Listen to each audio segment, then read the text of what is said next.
Sistem pelacakan lokasi, setelah terpasang, sistem itu akan mengungkapkan lokasinya. Pada titik ini, sang ayah akhirnya lengah tanpa menyadari bahwa ponselnya telah diretas. Saat sang ayah sedang melihat foto-foto masa kecil putrinya, saat menonton video, ia mendapat pesan paket. Namun saat keluar memeriksa, pria asing muncul di belakang dan memukulnya hingga pingsan.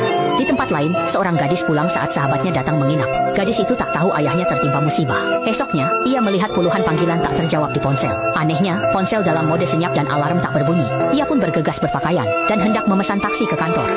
Gadis itu mendapati akun Doushinnya viral karena ia mengecam bosnya di sana dan membongkar kebusukan perusahaan. Ia sangat terkejut. Di kantor, semua orang memandangnya sinis. Bahkan bos yang biasanya baik pun sangat marah. Akhirnya, ia didorong keluar oleh bosnya, disaksikan diam-diam oleh pria itu. Usai mencoret 6 nama di catatannya, target berikutnya adalah sahabat si gadis. Ia berjalan linglung di keramaian, sementara sahabatnya bergegas datang setelah mendengar kabar itu. Mereka ke kantor polisi.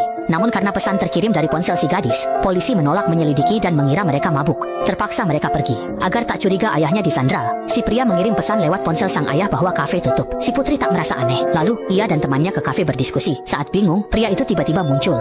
Meski kafe tutup, si gadis tetap melayani pria itu. Mereka menceritakan semuanya, tapi si pria pura-pura mengerti dan berkata ponsel si gadis disusupi trojan sehingga pelaku bisa memantau gerak-geriknya. Pria itu Tak lama, si pria pamit ada urusan. Penasaran, si gadis membuntuti. Pria itu bertanya apa dia tinggal dengan orang lain, lalu menduga trojan di ponselnya dipasang orang terdekat saat lengah. apa alasan baiknya? Kata-kata yang diucapkan oleh pria itu dengan sangat tenang ternyata benar-benar berhasil menyentuh perasaan dan membuat sahabat karibnya tersebut merasa sangat terharu sekali.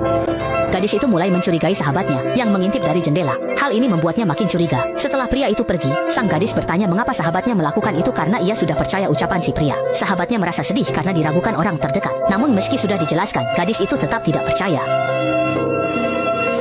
Pejabat korup ini, mungkin suami pejabat korup ini.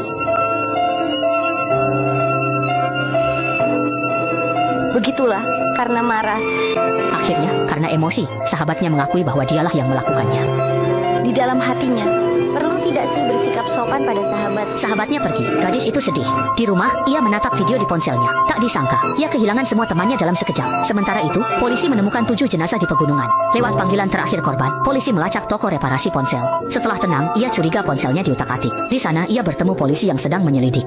Gadis itu menceritakan semuanya. Polisi yakin dia target pembunuh berikutnya. Namun gadis itu berkata pria itu tak mungkin pembunuhnya. Karena tak ada pilihan, polisi memberitahu informasi pria tersebut. Ia baru sadar pria itu adalah teknisi ponselnya. Demi membantu polisi, gadis itu memancingnya keluar. Ia mengirim pesan, meminta pria itu memeriksa trojan di komputernya. Tak lama, pria itu pun setuju. Tinggal menunggu pria itu masuk perangkap. Namun setibanya di apartemen, dia menyadari ada polisi mengintai. Dia pun kabur dan mengirim pesan ada urusan mendadak untuk bertemu lain kali.